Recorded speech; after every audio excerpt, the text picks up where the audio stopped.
യേശുക്രിസ്തുവിൻ്റെ ധന്യ തിരുനാമത്തിൽ ഞങ്ങളുടെ സ്നേഹവന്ദനം അറിയിക്കുന്നു.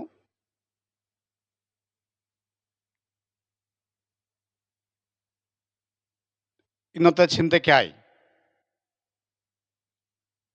ബൈബിളിൽ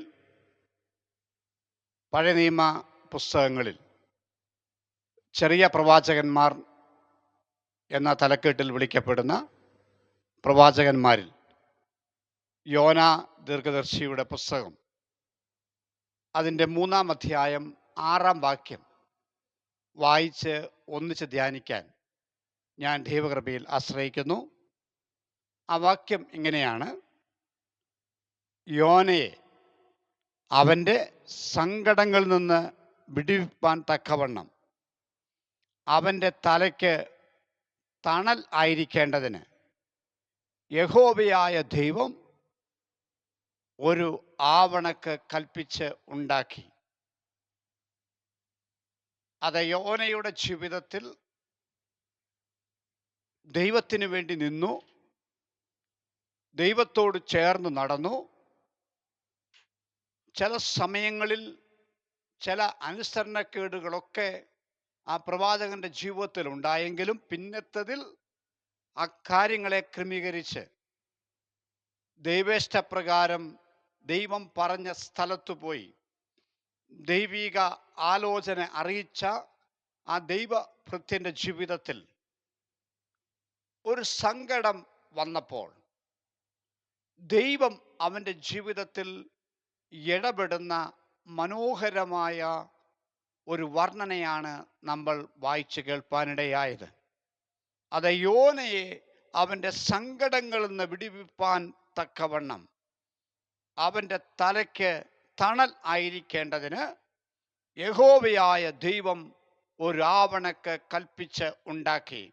അതെ, എൻ്റെ പ്രിയ ദൈവമക്കളെ, എന്നെ ശ്രവിക്കുന്ന പ്രിയമുള്ളവരെ, നിങ്ങളുടെ സങ്കടങ്ങൾക്ക് അറുതി വരത്തക്കവണ്ണം നിങ്ങളുടെ തലയ്ക്ക് മുകളിൽ ഒരാവണക്കിനെ കൽപ്പിച്ചുണ്ടാക്കുവാൻ സ്വർഗത്തിൽ നിന്ന് കൽപ്പന പുറപ്പെടുപ്പിക്കുന്ന ഒരു ദൈവം ഇന്നും ജീവിക്കുന്നു എന്ന സന്ദേശമാണ് ഈ സമയത്ത് എനിക്ക് നിങ്ങളുമായി പങ്കുവയ്ക്കുവാനുള്ളത്. ദൈവത്തിൻ്റെ വലിയ ഒരു പദ്ധതി എന്ന് പറയുന്നത് മനുഷ്യനെ അവൻ്റെ സങ്കടങ്ങളിൽ നിന്ന് വിടുവിക്കുക എന്നതാണ്. നമ്മുടെ എല്ലാവരുടെയും ജീവിതത്തിൽ ചില സങ്കടങ്ങൾ, ചില പ്രയാസങ്ങൾ, ചില ആകുലതകൾ കടന്നു വന്ന് നമ്മെ നശിപ്പിച്ച് കളയും, നമ്മെ തകർത്ത് കളയും, നാം ഇല്ലായ്മയായി പോകുമെന്ന് നമുക്ക് തന്നെ തോന്നുന്ന സന്ദർഭങ്ങൾ നമ്മുടെ ജീവിതത്തിൽ വെളിപ്പെട്ട് വന്നേക്കാം. അത് തലമുറയോടുള്ള ബന്ധത്തിലായിക്കോട്ടെ, നമ്മുടെ കുടുംബത്തോടുള്ള ബന്ധത്തിലായിക്കോട്ടെ, ചിലപ്പോൾ നമ്മുടെ ചുറ്റുപാടുകളിൽ നിന്നായിക്കോട്ടെ, ചിലപ്പോൾ നമ്മുടെ സഭയിൽ നിന്ന് തന്നെ ആയിക്കോട്ടെ. നമ്മെ തകർത്ത് കളയുമെന്ന്, അത് നമ്മെ നശിപ്പിച്ച് കളയുമെന്ന്, ഈ സങ്കടം എൻ്റെ തലയ്ക്ക് മുകളിൽ പൊങ്ങി ഇതെന്നെ നശിപ്പിക്കുമെന്ന് നമുക്ക് തോന്നുന്ന ഒരു തോന്നലിലേക്ക് നമ്മളെ വന്ന് നമ്മുടെ മനസ്സിനെ ചഞ്ചലപ്പെടുത്തി നാം തകർന്നു പോകുമെന്ന് ചിന്തിക്കുന്ന നിമിഷങ്ങൾ നമ്മുടെ എല്ലാവരുടെയും ജീവിതത്തിൽ വന്നേക്കാം. പക്ഷേ ദൈവം പറയുന്നത്, ഞാൻ നിനക്ക് വേണ്ടി ഒരു കൽപ്പന പുറപ്പെടുവിക്കുന്നു. ആ കൽപ്പന ഇതാണ്: നിന്റെ സങ്കടങ്ങളെ വിടുവിക്കുന്ന ഒരാവണക്ക് നിനക്ക് വേണ്ടി മുളച്ചു വരട്ടെ. അതെ, നമ്മുടെ സങ്കടങ്ങളെ മാറ്റുവാൻ നമുക്ക് വേണ്ടി പ്രവർത്തിക്കുന്ന ഒരു ദൈവപ്രവൃത്തിയുണ്ട്. ഈ ദൈവപ്രവൃത്തിയുടെ പ്രതി എന്നറിയാമോ? നമ്മൾ മനുഷ്യൻ്റെ കൈകൊണ്ട് പ്രവർത്തിക്കുന്ന പ്രവൃത്തിയല്ല ഇത് ദൈവത്തിൻ്റെ പ്രവൃത്തിയായതുകൊണ്ട് ഒരു അസാധാരണ ദൈവത്തിൻ്റെ പ്രവൃത്തി, അതൊരു അസാധാരണത്വമാണ്. സാധാരണ ഒരു പ്രവൃത്തിയല്ല. ഞാൻ ഉദാഹരണം നിങ്ങളോട് പറയാം. എൻ്റെ വീട്ടിലൊരു ദിവസം കറണ്ട് പോയി. വൈദ്യുതി ഇല്ലെങ്കിൽ നമുക്കറിയാം നമ്മുടെ കുടുംബത്തിൽ എന്തെല്ലാം സംഭവങ്ങൾ ഉണ്ടാകും. അതുപോലെ തന്നെ പ്രഭാതത്തിൽ എഴുന്നേറ്റപ്പോൾ കറണ്ടില്ല. പൈപ്പ് തുറന്നു നോക്കിയപ്പോൾ പൈപ്പിൽ വെള്ളമില്ല. മോട്ടർ അടിക്കാൻ കറണ്ടില്ല. കുഞ്ഞുങ്ങളെ സ്കൂളിൽ അയക്കണം, രാവിലെയുള്ള പ്രഭാത കാര്യങ്ങൾ ചെയ്യണം. എന്തു ചെയ്യും? അപ്പോൾ ഞാനും എൻ്റെ വൈഫും കൂടി പെട്ടെന്ന് ഒരു കാര്യം പ്ലാൻ ചെയ്തു. വീട്ടിലുണ്ടായിരുന്ന ബക്കറ്റുകളൊക്കെ എടുത്ത് കിണറിനടുത്ത് കൊണ്ടുപോയി വെച്ചു. കപ്പിയും ബക്കറ്റൊക്കെ റെഡിയാക്കി, കയറൊക്കെ റെഡിയാക്കി ആ ബക്കറ്റിലൊക്കെ വെള്ളം കോരി നിറച്ചു. എന്നിട്ട് ബാത്റൂമിലും വാഷ് ബേസിൻ്റെ അടുത്തും സിങ്കിൻ്റെ അടുത്തും എല്ലാം കൊണ്ടുപോയി വെച്ചു. കാരണം പിള്ളേർ എഴുന്നേറ്റ് വന്ന് സ്കൂളിൽ പോകാൻ റെഡിയാകുമ്പോൾ അവർക്കെല്ലാം വെള്ളം ആവശ്യമുണ്ടല്ലോ. കുഞ്ഞുങ്ങളൊക്കെ എഴുന്നേറ്റു, പല്ലൊക്കെ തേച്ചു, അവർ ഭക്ഷണമൊക്കെ കഴിക്കാൻ ആരംഭിക്കാനുള്ള സമയമായി. ഈ സമയത്ത് പെട്ടെന്ന് കരണ്ട് അങ്ങ് വന്നു. പെട്ടെന്ന് കരണ്ട് വന്നപ്പോൾ ഓടിപ്പോയി മോട്ടറടിച്ചു. ദാ പൈപ്പിൽ ഇഷ്ടം പോലെ വെള്ളം, ടാങ്ക് നിറഞ്ഞു, വെള്ളം ഇഷ്ടം പോലെ. അപ്പോൾ ഈ കുഞ്ഞുങ്ങൾക്ക് ഒരു ചോദ്യം, പപ്പേ എന്തിനാണ് ഈ ബക്കറ്റിൽ വെള്ളം വെച്ചിരിക്കുന്നത്? എന്തിനാണ് വാഷ് ബേസിൻ്റെ അടുത്ത് വെള്ളം വെച്ചിരിക്കുന്നത്? എന്തിനാണ് ബാത്റൂമിൽ വെള്ളം വെച്ചിരിക്കുന്നത്, ബക്കറ്റിലൊക്കെ നിറച്ചു വെച്ചിരിക്കുന്നത്? അതെ, അപ്പോഴാണ് മനസ്സിലായത്, കരണ്ട് വന്നു കഴിഞ്ഞപ്പോൾ ഞങ്ങൾ അധ്വാനിച്ച അധ്വാനമൊക്കെ വെറുതെയായിപ്പോയി. ഇതുപോലെയാണ് ദൈവത്തിൻ്റെ പ്രവൃത്തിയുടെ അസാധാരണത്വം എന്ന് പറയുന്നത്. എന്ന് പറഞ്ഞാൽ ദൈവം നമുക്ക് വേണ്ടി പ്രവർത്തിച്ചാൽ, നാം പരിശ്രമിച്ച് നമ്മുടെ കാര്യങ്ങളെ ശരിയാക്കാൻ, നമ്മുടെ പ്രശ്നങ്ങളെ പരിഹരിക്കാൻ നാം അധ്വാനിച്ച് കഷ്ടപ്പെടുന്ന കഷ്ടപ്പാടുണ്ടല്ലോ, അതെല്ലാം വെറുതെ എന്ന് തോന്നത്തക്ക രീതിയിൽ, ഞാൻ വെറുതെ അധ്വാനിച്ചു എന്ന് എനിക്ക് തോന്നത്തക്ക രീതിയിൽ ദൈവത്തിൻ്റെ പ്രവൃത്തി വരുമ്പോൾ അതൊരു അസാധാരണ പ്രവൃത്തിയാണ്. ആ നമ്മുടെ കൈയുടെ വേല കൊണ്ടല്ല, മറിച്ച് ദൈവം നമുക്ക് വേണ്ടി പ്രവർത്തിക്കും. ഞാൻ പ്രിയമുള്ളവരെ, ഞാൻ വിളിച്ചു പറയട്ടെ, എന്നെ കേൾക്കുന്ന പ്രിയമുള്ളവരെ, നിങ്ങളുടെ ജീവിതത്തിൽ നിങ്ങൾ ഏതെങ്കിലും ഒരു സങ്കടത്താൽ, ഒരു ഭാരത്താൽ പ്രയാസപ്പെടുന്ന ഒരു വ്യക്തിയാണോ? നിങ്ങളുടെ തലമുറയോടുള്ള ബന്ധത്തിൽ, അതല്ലെങ്കിൽ നിങ്ങളുടെ കുടുംബത്തിൽ, നിങ്ങളുടെ ജോലി സ്ഥലത്ത്, നിങ്ങളുടെ ചുറ്റുപാടിൽ, ദൈവമേ ഈ പ്രശ്നത്തിൽ നിന്ന് ആര് എന്നെ വിടുവിക്കും? ഈ അധികാരികളോട് ആര് സംസാരിക്കും? എനിക്ക് വേണ്ടി ഈ കേസ് ആര് നടത്തും? എനിക്ക് വേണ്ടി ആര് പ്രവർത്തിക്കും? എൻ്റെ കുഞ്ഞുങ്ങളെ ആര് നേരെയാക്കും?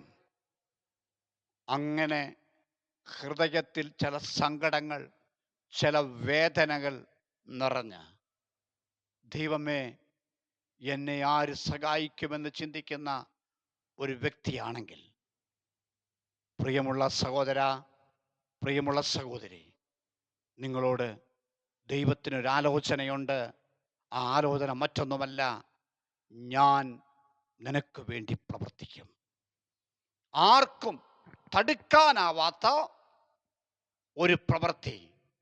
ഞാൻ പ്രാരംഭത്തിൽ പറഞ്ഞതുപോലെ അത് ഒരു അസാധാരണ ദൈവപ്രവൃത്തി. അസാധാരണ ദൈവപ്രവൃത്തി വെളിപ്പെടുമ്പോൾ നാം ഇത്രയും ചെയ്ത പരിശ്രമങ്ങൾ നമുക്ക് തന്നെ തോന്നും വെറുതെയായിപ്പോയി. അയ്യോ, ദൈവം ഇങ്ങനെ പ്രവർത്തിക്കുമായിരുന്നെങ്കിൽ ഞാൻ ഇത്രയും ബന്ധപ്പെടണ്ടായിരുന്നു, ഞാൻ ഇത്രയും കരയുണ്ടായിരുന്നു, ഞാൻ ഇത്രയും സങ്കടപ്പെടണ്ടായിരുന്നു. കാരണം ദൈവത്തെ അറിഞ്ഞ ഒരു വ്യക്തി പറയുന്നത് എന്താണെന്നറിയാമോ? ദൈവം ചെയ്തു തന്നാൽ അതിൻ്റെ പൂർണ്ണതയിൽ ദൈവം ചെയ്യും. ദൈവം ചെയ്തു തന്നാൽ നമുക്ക് തൃപ്തി വരുവോളം ദൈവം ചെയ്യും. എന്താണ് തൃപ്തി എന്ന് പറഞ്ഞാൽ എന്നറിയാമോ? നമ്മൾ മതിയെന്ന് പറയത്തക്കവണ്ണം ഒരാഹാരം കഴിക്കാൻ നമ്മൾ പോയിരുന്നാൽ, നമ്മൾ ഭക്ഷണം കഴിച്ചിട്ട് വയറ് നിറയുമ്പം പറയും, മതി, തൃപ്തിയായി, വയറ് നിറഞ്ഞു. ദൈവത്തിൻ്റെ പ്രവൃത്തി അങ്ങനെയാ മക്കളെ. ദൈവം നമുക്ക് വേണ്ടി ചെയ്യുന്നത് അങ്ങനെയാ. ദൈവം ചെയ്യാൻ തുടങ്ങിയാൽ, നമുക്ക് വേണ്ടി പ്രവർത്തിച്ചാൽ നമുക്കത് തൃപ്തിയായിത്തീരും. എന്നെ കേൾക്കുന്ന പ്രിയമുള്ളവരെ, ദൈവത്തിൻ്റെ ഒരു പ്രവൃത്തി നമ്മുടെ ജീവിതത്തിൽ വെളിപ്പെടും. അപ്പോസ്തല പ്രവൃത്തിയിൽ നാം വായിക്കുമ്പോൾ നാം ഇപ്രകാരം ഒരു വാക്യം വായിക്കുന്നു. അപ്പോസ്തല പ്രവൃത്തി അതിൻ്റെ 7-ാം അധ്യായത്തിൽ നാം ഇങ്ങനെ വായിക്കും, യോസേപ്പിനെ അവൻ്റെ സകല സങ്കടങ്ങളിൽ നിന്നും, യോസേപ്പിനെ അവൻ്റെ സകല സങ്കടങ്ങളിൽ നിന്നും ദൈവം വിടുവിച്ചു. അതെ, സകല സങ്കടങ്ങളിൽ നിന്നും നമ്മെ വിടുവിക്കുന്ന ഒരു ദൈവപ്രവൃത്തിയെക്കുറിച്ചാണ് ഞാൻ നിങ്ങളോട് സംസാരിക്കുന്നത്. നിങ്ങളുടെ ജീവിതത്തിൻ്റെ സകല മണ്ഡലങ്ങളെയും അതിൻ്റെ സകല ഭാരങ്ങളെയും മാറ്റി സന്തോഷത്തിൻ്റെ, ആഹ്ലാദത്തിൻ്റെ ഒരുടുപ്പ് നിങ്ങളെ അണിയിക്കാൻ ദൈവത്തിന് ഒരു പദ്ധതിയുണ്ട്. അതിന് നാം ചെയ്യേണ്ടത് ദൈവത്തിലേക്ക് തിരിയുക എന്നതാണ്. ദൈവത്തെ അന്വേഷിക്കുന്ന ബുദ്ധിമാനുണ്ടോ എന്ന് ദൈവം സ്വർഗത്തിൽ നിന്ന് നോക്കുന്നു എന്നാണ് ദൈവത്തിൻ്റെ വചനം പറയുന്നത്.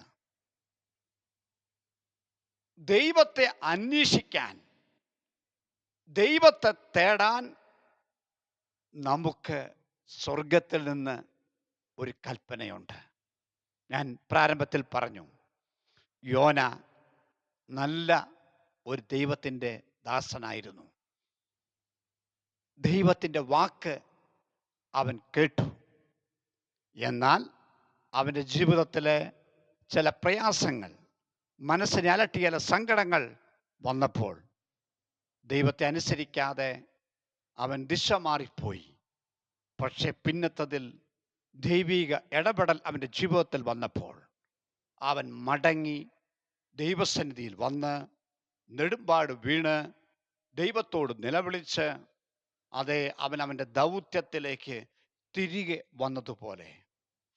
എന്നെ കേൾക്കുന്ന പ്രിയമുള്ളവരെ, ദൈവത്തിലേക്കൊരു മടങ്ങി വരവ്. നമ്മുടെ സങ്കടങ്ങൾ എങ്ങനെ മാറും? എന്നെ കേൾക്കുന്ന നിങ്ങളോട് എനിക്ക് പറയാനുള്ള ദൈവിക ആലോചന, നമ്മുടെ സങ്കടങ്ങൾ മാറും, നമ്മുടെ പ്രയാസങ്ങൾ മാറും, നമ്മുടെ ആകുലതകൾ മാറും. നമ്മൾ ഇന്ന് ദൈവത്തിലേക്ക് തിരിയണം, ദൈവത്തിലേക്ക് തിരിച്ചു വരണം. അതെ, നമ്മുടെ ആശ്രയം ദൈവത്തിലേക്ക് വെപ്പാൻ ഇടയായിത്തീരണം. എങ്ങനെയാണ് ദൈവത്തിലേക്ക് നമ്മുടെ ആശ്രയം വ്യക്തിമേൻ മാറി വരുന്നത്? എന്നെ കേൾക്കുന്ന നിങ്ങൾ ദൈവത്തോട് സംസാരിക്കാൻ തുടങ്ങണം. അതിന് നമ്മൾ പറയുന്ന മറ്റൊരു വാക്കാണ് പ്രാർത്ഥന. ദൈവത്തോട് പ്രാർത്ഥിക്കാൻ ആരംഭിക്കണം. ദൈവത്തോട് ഒന്നിച്ച് സമയങ്ങളെ വേർതിരിപ്പാൻ നിങ്ങൾ സമയം കണ്ടെത്തണം. അതെ, ദൈവസന്നിധിയിൽ ആര് ദൈവത്തോട് ചേർന്ന് നടക്കുന്നോ അവരുടെ ജീവിതത്തിൽ അസാധാരണമായ ദൈവപ്രവൃത്തികളെ ചെയ്യുവാൻ ദൈവം സദാസന്നദ്ധനാണ്. അത് ഞങ്ങൾക്കെല്ലാവർക്കും, എനിക്ക് അനേകം ഉദാഹരണങ്ങൾ നിങ്ങളോട് പങ്കുവെക്കാൻ സാധിക്കും. ദൈവം എൻ്റെ ജീവിതത്തിൽ ചെയ്ത അനേകം അത്ഭുതങ്ങൾ, അനേകം ദൈവപ്രവൃത്തികൾ.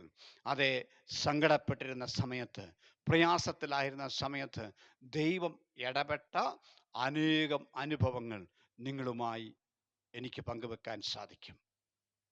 അതൊന്നും ഓരോന്നായി പറയാൻ ഞാനിപ്പോൾ സമയമെടുക്കുന്നില്ലെങ്കിലും ഒരു വാക്ക് പറയട്ടെ. ജീവിതത്തിൻ്റെ അനുഭവത്തിൽ നിന്ന് പറയാം. ദൈവത്തെ സേവിക്കുന്നവർക്ക്, അവനെ സ്നേഹിക്കുന്നവർക്ക്, അതേ, സകലതും നന്മയ്ക്കായി മാറ്റുന്ന ഒരു ദൈവപ്രവൃത്തി നമ്മുടെ ജീവിതത്തിലും വെളിപ്പെടും. അസാധാരണമായ ഒരു ദൈവപ്രവൃത്തി നമ്മുടെ ജീവിതത്തിൽ വെളിപ്പെടും. നമ്മൾ ചിന്തിക്കണം, പ്രാർത്ഥിക്കണം, ദൈവസന്നിധിയിലായിരിക്കണം. എന്തിനാണെന്നറിയാമോ? അസാധാരണമായ ഒരു ദൈവപ്രവൃത്തിക്ക് വേണ്ടിയുള്ള ഒരാഗ്രഹം നമ്മുടെ ജീവിതത്തിൽ വെളിപ്പെടണം. അതെ, യോസേപ്പിൻ്റെ ജീവിതത്തിൽ അപ്പോസ്തലപ്രവൃത്തികളിൽ നിന്ന് ഞാനിങ്ങനെ വായിച്ച് നിങ്ങളെ കേൾപ്പിക്കാനിടയായി.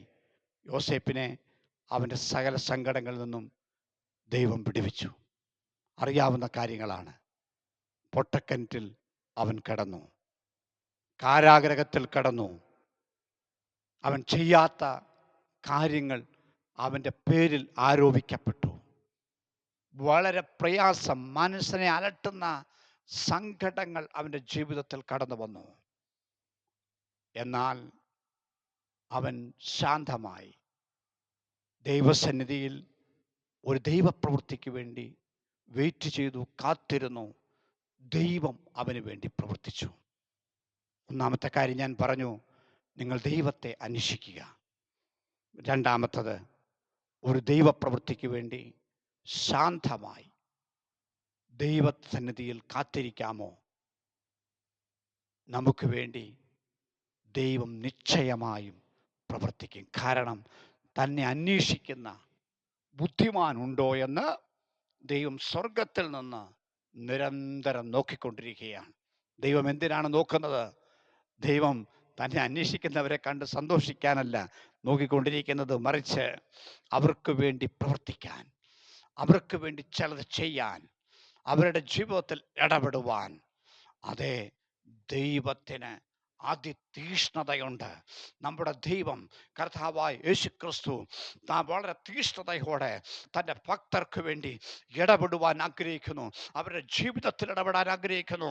അവരുടെ ജീവിത മണ്ഡലങ്ങളിൽ ഇടപെടാൻ ആഗ്രഹിക്കുന്നു. അവരുടെ സമസ്ത മണ്ഡലങ്ങളെയും അനുഗ്രഹിക്കാൻ ഈ കർത്താവായ യേശുക്രിസ്തു ആഗ്രഹിക്കുന്നു. അതുകൊണ്ട് ഒരു അനുഗ്രഹം, ഒരു നന്മ, ഒരു ദൈവിക ഇടപെടൽ നിങ്ങളുടെ ജീവിതത്തിൽ നിങ്ങൾ പ്രതീക്ഷിക്കണം. ദൈവം നിങ്ങളുടെ ജീവിതത്തിൽ നിശ്ചയമായും ഒരു പ്രവൃത്തി അയക്കും. നമ്മുടെ മനസ്സിൻ്റെ മണ്ഡലത്തിൽ, വിശ്വാസത്തിൻ്റെ മണ്ഡലത്തിൽ പോസിറ്റീവായ ഒരു ചിന്ത ഞാൻ നിങ്ങളുമായി പങ്കുവെക്കുകയാണ്, നിങ്ങളുമായി ഷെയർ ചെയ്യുകയാണ്. ദൈവം നിങ്ങൾക്ക് വേണ്ടി പ്രവർത്തിക്കാൻ പോവുകയാണ്. നിങ്ങളുടെ സങ്കടങ്ങളെ നീക്കാൻ പോവുകയാണ്. നിങ്ങളുടെ ജീവിതത്തിന് മാറ്റം വരുത്താൻ പോവുകയാണ്. നിങ്ങളുടെ സകല മണ്ഡലങ്ങളെയും സ്വർഗത്തിൽ ദൈവം ഇന്ന് ഒരു പ്രവൃത്തിയുടെ മണ്ഡലത്തിലേക്ക്, ഒരു മാറ്റത്തിൻ്റെ മണ്ഡലത്തിലേക്ക് വേർതിരിക്കാൻ പോവുകയാണ്. എന്നെ കേൾക്കുന്ന പ്രിയമുള്ളവർ, ദയവായി ദൈവത്തിന് ഹൃദയം സമർപ്പിച്ചാട്ടെ, ദൈവത്തിന് ഹൃദയം കൊടുത്താട്ടെ. എന്നിട്ട് ഇങ്ങനെ പ്രാർത്ഥിക്കണം: ദൈവമേ, എൻ്റെ ജീവിതത്തിൽ അങ്ങ് പ്രവർത്തിക്കുമെന്ന് ഞാൻ വിശ്വസിക്കുന്നു. നിശ്ചയമായും ഒരു ദൈവ പ്രവൃത്തി ഞാൻ കാണും. ഞങ്ങൾ നിങ്ങൾക്ക് വേണ്ടി പ്രാർത്ഥിക്കുന്നു. എമ്മാനുവേൽ മിഷൻ ടീമിൻ്റെ പ്രവർത്തകരും ദൈവസഭയും ഈ വചനം കേൾക്കുന്ന എവർക്ക് വേണ്ടിയും നിരന്തരമായി പ്രാർത്ഥനയിലായിരിക്കുന്നു. ഞങ്ങളുടെ പ്രാർത്ഥന ഈ വചനം കേട്ട നിങ്ങളോട് കൂടെയുണ്ട്. നിശ്ചയമായും ഞങ്ങൾ നിങ്ങൾക്ക് വേണ്ടി പ്രാർത്ഥിക്കും. നിങ്ങൾ അനുഗ്രഹിക്കപ്പെടും. ദൈവം സന്തോഷിക്കും. ദൈവം നിങ്ങളെ സഹായിക്കട്ടെ.